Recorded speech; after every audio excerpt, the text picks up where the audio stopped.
ಸರ್ಕಾರಿ ಪ್ರೌಢಶಾಲೆ ಕೆ. ರಾಗುಟ್ಟಳ್ಳಿ, ಚಿಂತಾಮಣಿ ತಾಲೂಕು, ಚಿಕ್ಕಬಳ್ಳಾಪುರ ಜಿಲ್ಲೆ. ಮಕ್ಕಳೇ, ಕರ್ನಾಟಕ ಜನ ಸರ್ಕಾರದ ಉನ್ನತ ಶಿಕ್ಷಣ ಸಚಿವರು, ಚಿಕ್ಕಬಳ್ಳಾಪುರ ಜಿಲ್ಲಾ ಉಸ್ತುವಾರಿ ಸಚಿವರು ಹಾಗೂ ನಮ್ಮ ಕ್ಷೇತ್ರದ ಜನಪ್ರಿಯ ಶಾಸಕರು ಆದಂತಹ ಡಾಕ್ಟರ್ ಎಂ.ಸಿ. ಸುಧಾಕರ್ ಅವರ ಕನಸಿನ ಆಸೆಯಂತೆ ಅವರು ನಮ್ಮ ಚಿಂತಾಮಣಿ ತಾಲೂಕಿನ ಎಲ್ಲ ಸರ್ಕಾರಿ ಪ್ರೌಢಶಾಲೆಗಳಿಗೆ ನೀಡಿರುವಂತಹ ಒಂದು ಸ್ಮಾರ್ಟ್ ಕ್ಲಾಸ್ ಅದರ ಉಪಯೋಗಗಳನ್ನು ಪಡೆದುಕೊಳ್ಳಲು ಸಾಕಷ್ಟು ಅವರಲ್ಲಿ ಒಂದು ಕನಸಿತ್ತು. ಅದರಂತೆ ಅವರು ನೀಡಿರುವಂತಹ ಈ ಒಂದು ಸ್ಮಾರ್ಟ್ ಕ್ಲಾಸ್ನ ಉಪಯೋಗವನ್ನು ನಾವು ತುಂಬಾ ಚೆನ್ನಾಗಿ ಪಡೆದುಕೊಳ್ತಾ ಇದ್ದೀವಿ. ನಮ್ಮ ಮಕ್ಕಳಿಗೆ ಸಾಕಷ್ಟು ಸದುಪಯೋಗ ಆಗ್ತಾ ಇದೆ. ಅದರ ಬಗ್ಗೆ ನಾವು ಈಗ ಒಂದು ಕೆಲವೊಂದು ತರಗತಿಗಳನ್ನ ತೋರಿಸ್ಕೊಟ್ಟಾಗ ಮಕ್ಕಳಲ್ಲಿ ತುಂಬಾ ಆಶಾಭಾವನೆ, ಅದೇ ರೀತಿ ಅವರಲ್ಲಿರುವಂತಹ ಒಂದು ಕಲಿಕಾ ಗುಣಮಟ್ಟ ಕೂಡ ತುಂಬಾ ಚೆನ್ನಾಗಿ ಮಾರ್ಪಾಟಾಗಿರೋದು ನಮ್ಮ ಒಂದು ಶಿಕ್ಷಕರಿಗೆ ಕಂಡು ಬಂದಿದೆ. ಇದರ ಬಗ್ಗೆ ನಾವು ತರಗತಿಗಳನ್ನ ನೋಡಿದಾಗಲೇ ಗೊತ್ತಾಗುತ್ತೆ. How to draw a ball block. Okay, and we have one sum here that they have given number of watches sold, and let us see how to draw a block. Okay, how to represent a ball block.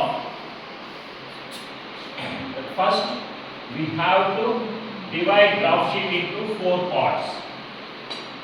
As we all know, this is what? This is x-axis. This is y-axis. This is origin. Okay? Yes, sir. So the number of months has to be represented in x-axis. Okay? Let us leave one unit and let us draw it is what? July. Next. August. Next. September. Next. October. Next. Next. Okay. In y-axis, we shall show the number of watches sold. Okay. Here the highest number is 2,500. So let us consider each unit is equal to 250. 500. Next 750. Next 1,000. Next 1,250. 1,500. 750 and 3,000. now let us see in July month number of watches sold are how much? 1,000. How to represent here in ball form? See that we have to consider 1,000 now. Where it is 1,000? Okay, in July month it is 1,000, isn't it? Yes, sir. Let us draw a ball. It's same width. Okay. Yes, sir. In the month of August, how many watches sold? 1,500. Where it is 1,500? Here we have to draw like so.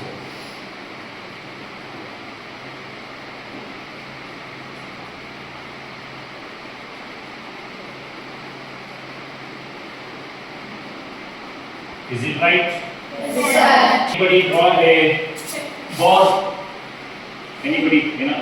September, how many watches sold? 1,500. By what?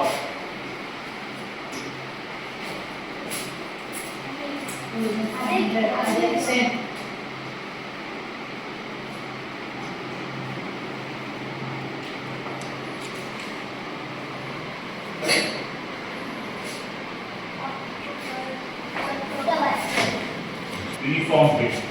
In the month.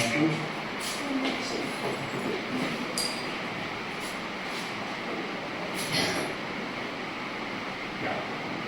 This should be proper. Got it? Okay. In the month of December, 1,500. 1,500.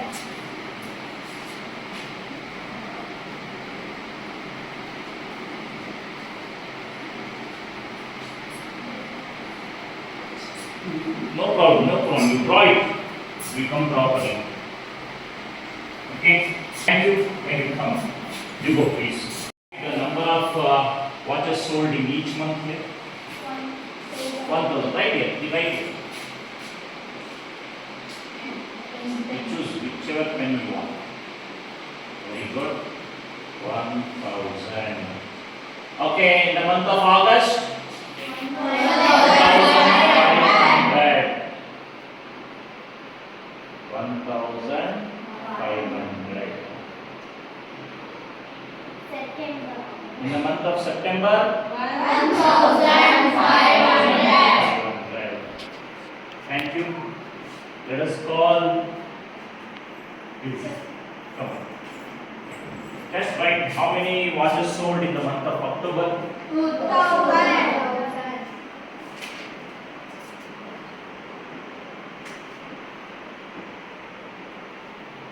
In the month of November. 2,500. Hmm, December 1,500. Very good. Thank you. See, by using this ball graph, we can understand the concept very clearly. By this ball graph, we can show that how many watches, highest number of watches sold. November. Which month? November. In the month of November, highest watches sold. 2,500. Watches are 2,500. Least watches sold in which month? July. How much? 1,000. Okay. Got it? You can explain many things by using this smart class. Okay. So next.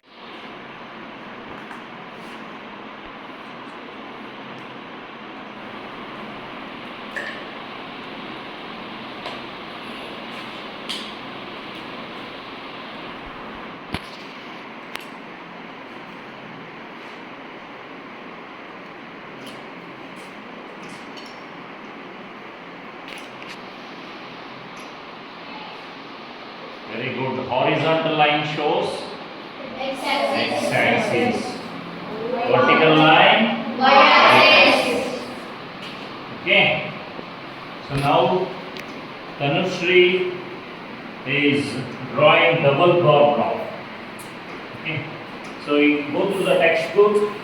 They have given the problem in page number 37 that the children who prefer number of schools, school A, school B, school C, few students in school B, next door, no, 5, 10, 15, 20, 25, 30, 35, 40, 45, 50, 55. 40 students.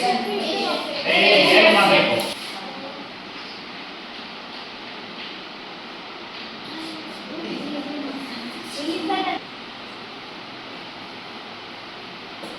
So in school A, 40 students prefer walking. Thank you.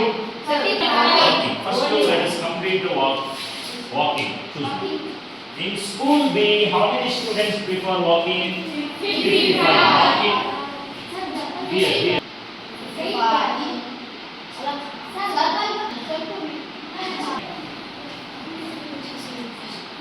ಅದಲ್ವಾ? ಇಲ್ಲಿಂದ ಹೇಳ್ಕೊಂಡ್ಬಿಟ್ಟು ಇಲ್ಲ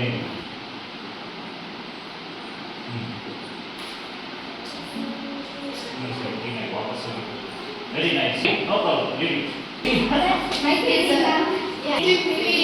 ಅಲ್ಲ ಮೈಕೇಲಿ ಆಮೇಲೆ choose ಮಾಡ್ತಾರೆ. 15.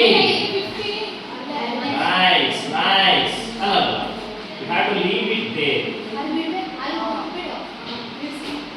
Then you have to draw. Got it? Thank you. Chenkal one by one. In school A, how many students prefer cycling? No. Right there. Other 35. Sorry.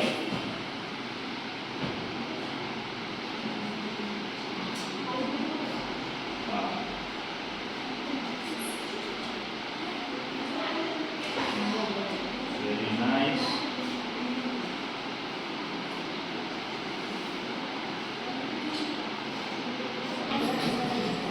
In school B, how many students prefer? 25.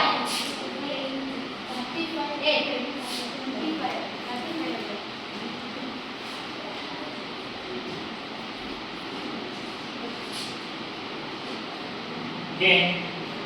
How many students? 25.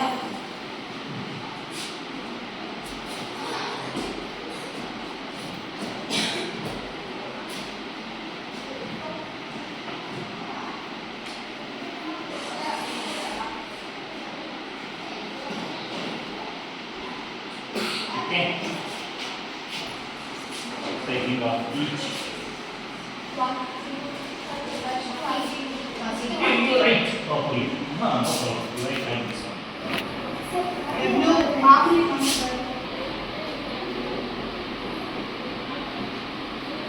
Okay. Clear?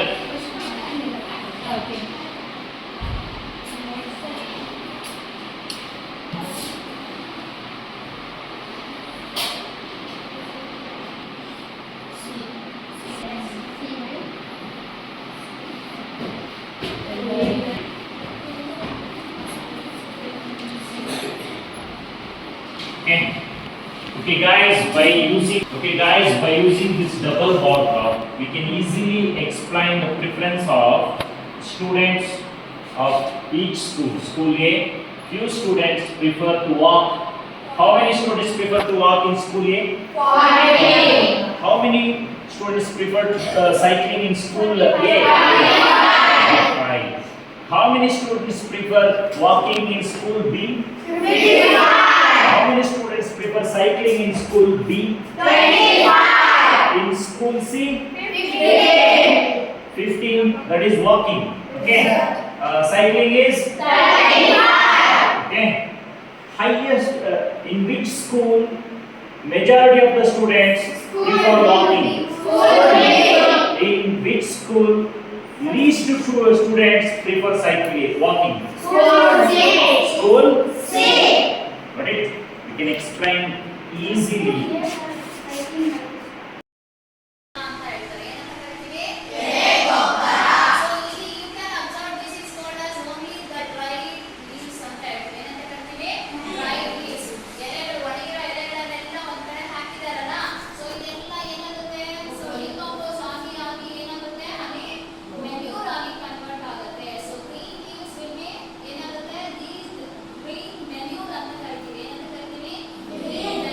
So this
ವಿದ್ಯಾರ್ಥಿಗಳೇ, ಇಂಚಿನ ತರಗತಿಯಲ್ಲಿ ಭೂಗೋಳಶಾಸ್ತ್ರಕ್ಕೆ ಸಂಬಂಧಪಟ್ಟಂತೆ ಅಧ್ಯಾಯ 2 ಭಾರತದ ವಾಯುಗುಣದ ಬಗ್ಗೆ ನಾವು ಇವತ್ತಿನ ಒಂದು ತರಗತಿಯಲ್ಲಿ ಚರ್ಚೆ ಮಾಡಲಿಕ್ಕೆ ಹೋಗ್ತಿದ್ವಿ. ವಾಯುಗುಣ ಅಂದ್ರೆ ಏನು ವಾಯುಗುಣ ಅಂದ್ರೆ ವಾಯುಗುಣ ಅಂದ್ರೆ ಋತುಗಳ ಬಗ್ಗೆ ಗೊತ್ತಿದೆಯಾ ನಿಮಗೆ? ಭಾರತದ ಒಂದು ಋತುಗಳನ್ನ ನಾವು ಯಾವ ರೀತಿಯಲ್ಲಿ ನಾವು ನೋಡ್ತೀವಿ? ಎಷ್ಟು ವಿಧಗಳಲ್ಲಿ ನಾವು ನೋಡ್ತೀವಿ? ಯಾವುವು? 2 ವಿಧ. ಯಾವ್ಯಾವುದು? ಮಳೆ ಮತ್ತು ಓಕೆ, ಮತ್ತೆ ನೆಕ್ಸ್ಟ್ ಬರುವಂತದ್ದು ಭಾರತದ ಒಂದು ವಾಯುಗುಣದ ಮೇಲೆ ಬಹಳಷ್ಟು ಅಂಶಗಳ ಪ್ರಭಾವ ಬೀರ್ತಾ ಹೋಗ್ತವೆ.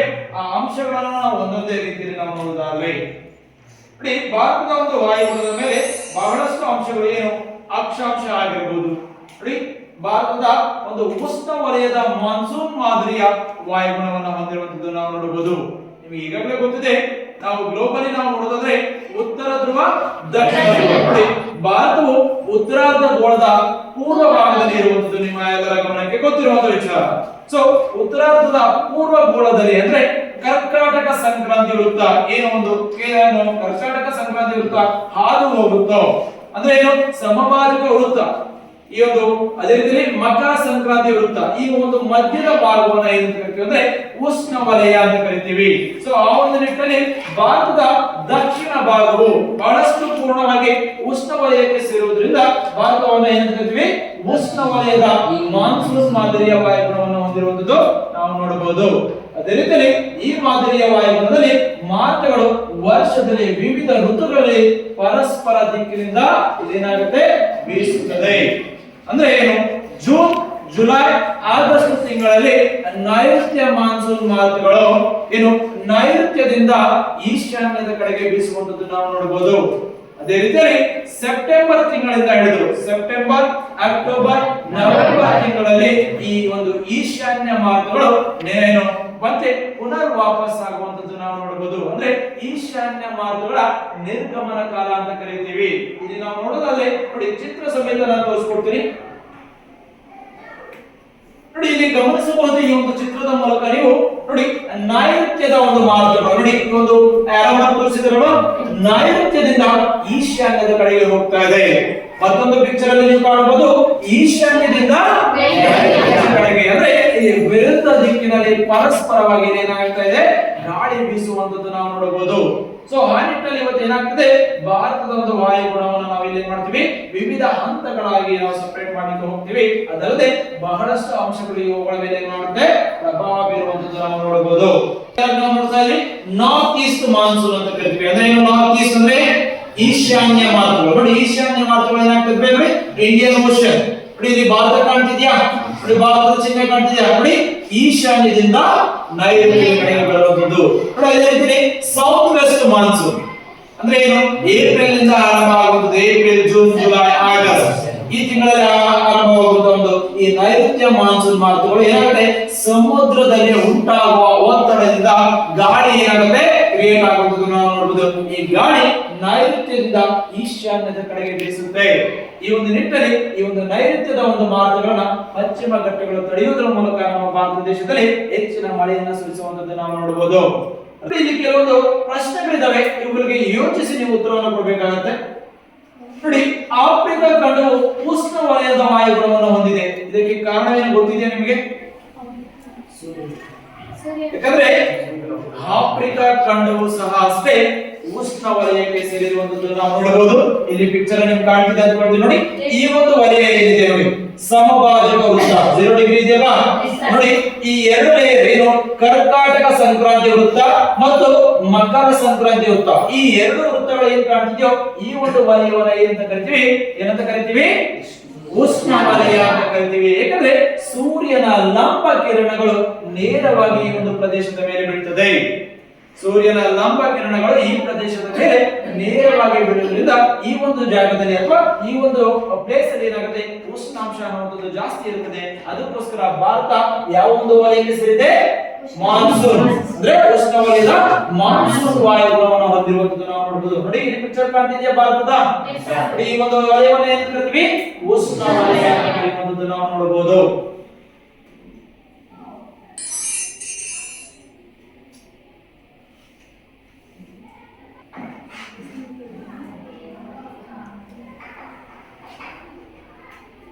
ನೋಡಿ, ಭಾರತದ ವಾಯುಗುಣದ ಮೇಲೆ ಹೆಚ್ಚು ಪ್ರಭಾವ ಬೀರುವ ಅಂಶಗಳು ಯಾವ್ಯಾವ ಅಂತ ನಾವು ಒಂದೊಂದೇ ನಾವು ನೋಡೋದಾದ್ರೆ ನೋಡಿ, ಈ ಅಕ್ಷಾಂಶಗಳ ಪ್ರಭಾವ ಬೀರುವಂತದ್ದು ನಾವು ನೋಡಬಹುದು.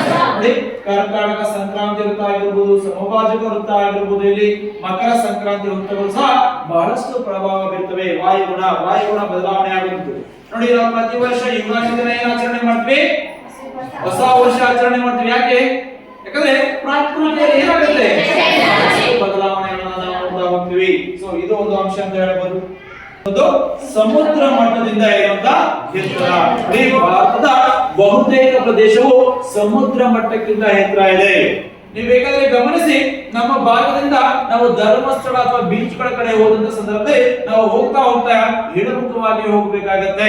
ಅದೇ ರೀತಿ ಸಮುದ್ರ ತೀರ ಪ್ರದೇಶಗಳಿಂದ ಬರ್ತಾ ನಾವು ಏರುಗತಿಯಲ್ಲಿ ಬರಬೇಕಾಗತ್ತೆ. ಸೊ ಇದು ನೀವು ಕಾಣಬಹುದು, ಸಮುದ್ರ ಮಟ್ಟದಿಂದ ಇರುವಂತಹ ಒಂದು ಎತ್ತರವು ಸಹ ಏನ್ ಮಾಡುತ್ತೆ, ಭಾರತದ ವಾಯುಗುಣದ ಮೇಲೆ ಬಹಳಷ್ಟು ಪ್ರಭಾವ ಬೀರುವಂತದ್ದು ನಾವು ನೋಡಬಹುದು.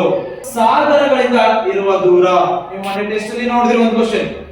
ಯಾಕಂದ್ರೆ ಬೇಸಿಗೆ ಕಾಲದಲ್ಲಿ ಉತ್ತರ ಭಾರತಕ್ಕಿಂತ ದಕ್ಷಿಣ ಭಾರತವು ಕಡಿಮೆ ಉಷ್ಣಾಂಶವನ್ನು ಹೊಂದಿರುತ್ತದೆ.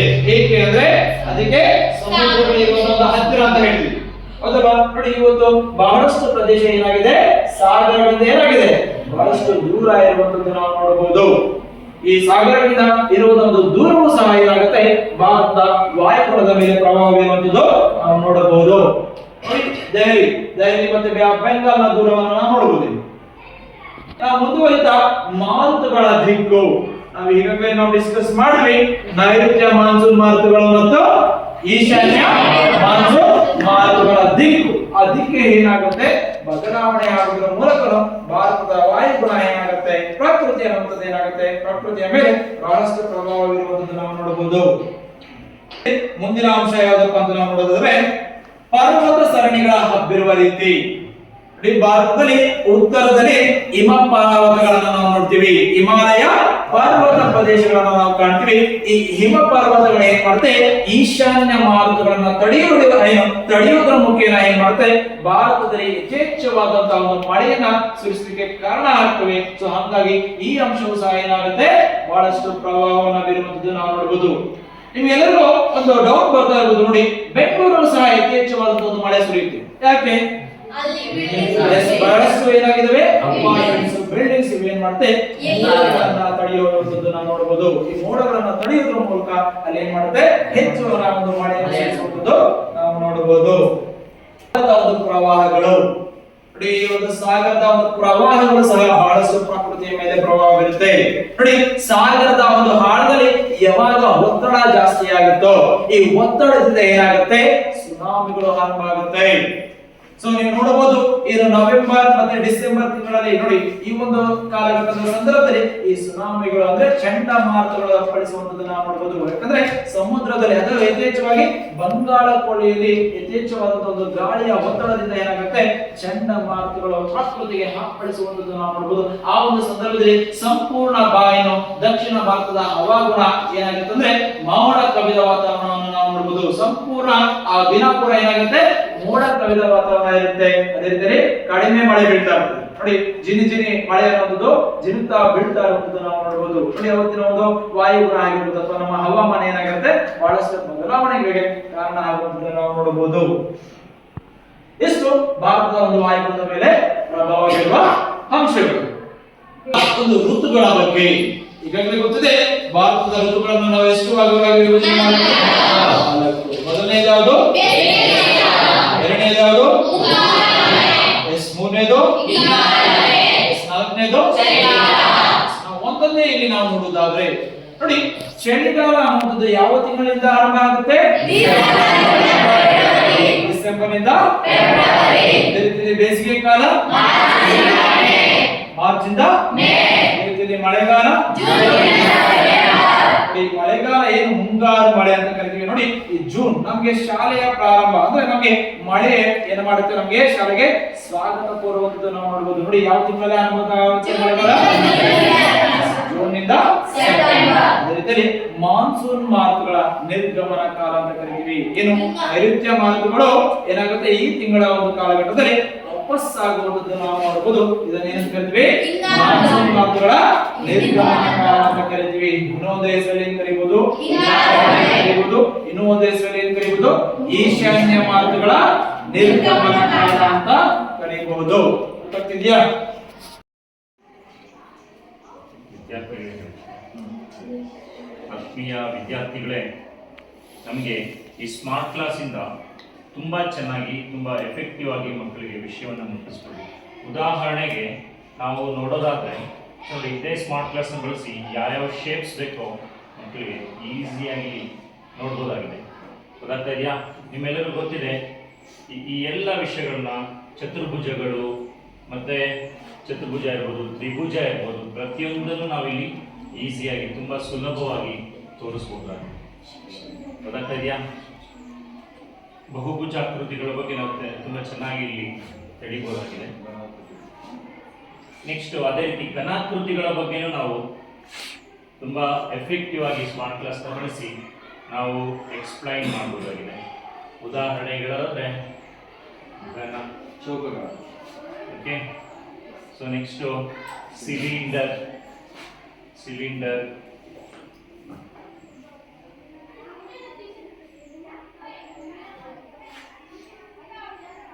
ಓಕೆ.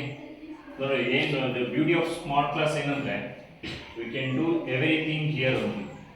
ಸೊ ನೋಡಿ, ಮೆಷರ್ಮೆಂಟ್ ಪ್ರತಿಯೊಂದನ್ನು ನಾವು ಇಲ್ಲೇ ತೋರಿಸ್ಕೋಬೋದು. ಉದಾಹರಣೆಗೆ ಹೇಳೋದಾದರೆ ಯಾವುದೇ ಒಂದು ಅಳತೆನ ನಾವು ಇಲ್ಲೇ ತಗೋಬೋದು, ಈಸಿಯಾಗಿ ತುಂಬ ಸುಲಭವಾಗಿ ತಗೋಬೋದು. ನೋಡಿ, ನಿಮ್ಗೆ ಎಷ್ಟು ಬೇಕಾದರೂ ಇಲ್ಲೇ ಮೆಜರ್ಮೆಂಟ್ ತಗೋಬೋದು. ಓಕೆ. ಅದೇ ರೀತಿ ನಾವು ಕೋನ ಮಾಪಕವನ್ನು ಇಲ್ಲೇ ಬಳಸ್ಕೋಬಹುದು. ಎಷ್ಟು ಕೋನ ಬೇಕಾದ್ರೂ ನಾವಿಲ್ಲಿ ಉದಾಹರಣೆಗೆ ನಮಗೆ 90 ಡಿಗ್ರಿ ಬೇಕು ಅಂದರೆ 90 ಡಿಗ್ರಿ ಮೆಜರ್ಮೆಂಟ್ನ ತುಂಬ ಈಸಿಯಾಗಿ ಇಲ್ಲೇ ತಗೋಬೋದು. ಅರ್ಥ ಆಗ್ತಿದೆಯಾ? ಅದೇ ರೀತಿ ನಾವು ವೃತ್ತದ ರಚನೆಯನ್ನು ಇಲ್ಲೇ ಮಾಡ್ಕೋಬೋದು ಈಸಿಯಾಗಿ. ಅಷ್ಟು ವೃತ್ತವನ್ನು ಈಸಿಯಾಗಿ ಬರ್ತೀಯಾ? ಎಷ್ಟು ಬೇಕಾದ್ರೂ ಸಿಗುತ್ತೆ. ಓಕೆ. ಸೊ ನಿಮಗೆ ಕಲರ್ ಬೇಡ, ಬೇರೆ ಬೇಕು ಅಂತ ಅಂದ್ಕೊಳ್ಳಿ, ಯು ಕ್ಯಾನ್ ಗೋ. ಇಲ್ಲಿ ಇನ್ನೊಂದು ವೃತ್ತ ಬೇಕು, ಓಕೆ, ಅಳತೆ ಇನ್ನೊಂದು ಚೂರು ಜಾಸ್ತಿ ಬೇಕು ಅಂದ್ಕೊಳ್ಳಿ, ಅದನ್ನು ನಾವು ಬಳಸಿ ಇನ್ನೊಂದು ವೃತ್ತನ ಈಸಿಯಾಗಿ. ಓಕೆ. ಸೊ ನೋಡಿ, ಇದು ಗಣಿತ ಕಲಿಕೆಗೂ ತುಂಬ ಎಫೆಕ್ಟಿವ್ ಆಗಿದೆ ಸ್ಮಾರ್ಟ್ ಕ್ಲಾಸ್. ಅಷ್ಟೇ ಅಲ್ಲದೆ ವಿಜ್ಞಾನಕ್ಕೂ ಇಟ್ಸ್ ಮೋಸ್ಟ್ ಎಫೆಕ್ಟಿವ್. ಪ್ರತಿಯೊಂದು ವಿಷಯವನ್ನು ತುಂಬ ಸುಲಭವಾಗಿ ಮಕ್ಕಳಿಗೆ ಮನದಟ್ಟು ಮಾಡುವಂತಾಗಿದೆ.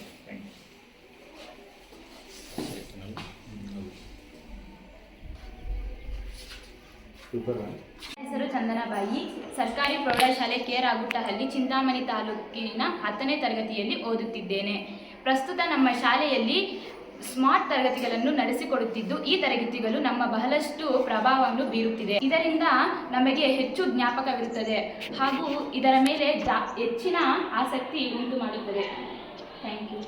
ಸರ್ಕಾರಿ ಪ್ರೌಢಶಾಲೆ ಕೆ ರಾಗುಟ್ಟಹಳ್ಳಿಯಲ್ಲಿ 10ನೇ ತರಗತಿ ಎ ವಿಭಾಗದಲ್ಲಿ ಓದುತ್ತಿದ್ದೇನೆ. ಪ್ರಸ್ತುತ ನಮ್ಮ ಶಾಲೆಯಲ್ಲಿ ಸ್ಮಾರ್ಟ್ ತರಗತಿಗಳನ್ನು ನೋಡಿಕೊಳ್ಳುತ್ತಿದ್ದು, ಈ ತರಗತಿಗಳು ನಮ್ಮ ಮೇಲೆ ಬಹಳಷ್ಟು ಪ್ರಭಾವವನ್ನು ಬೀರುತ್ತದೆ. ಈ ತರಗತಿಯಲ್ಲೂ ನಮ್ಮಲ್ಲಿ ಹೆಚ್ಚಿನ ಜ್ಞಾನಾರ್ಜನೆಯನ್ನು ಅನುವು ಮಾಡಿಕೊಡುತ್ತದೆ. ಅಲ್ಲದೆ ನಮ್ಮ ಮೇಲೆ ಹೆಚ್ಚು ಆಸಕ್ತಿಯನ್ನು ಉಂಟು ಮಾಡುತ್ತದೆ. ನಮ್ಮಲ್ಲಿ ಹೊಸ ಹೊಸ ಆಲೋಚನೆಗಳನ್ನು ಬರಲಿಕ್ಕೆ ಹಾಗೂ ಸೃಜನಾತ್ಮಕತೆಗೆ ಹೆಚ್ಚು ಅನುಕೂಲವಾಗುತ್ತದೆ. ಈ ತರಗತಿಗಳು ಹೆಚ್ಚಿನ ಸ್ಪಷ್ಟತೆ, ಸ್ಥಳಗಳ ಗುರುತು ಕಣ್ಣಾರೆ ವೀಕ್ಷಿಸಿದ್ದು ನಮ್ಮಲ್ಲಿನ ಮನೋಸ್ಥೈರ್ಯವನ್ನು ಹೆಚ್ಚಿಸುತ್ತದೆ.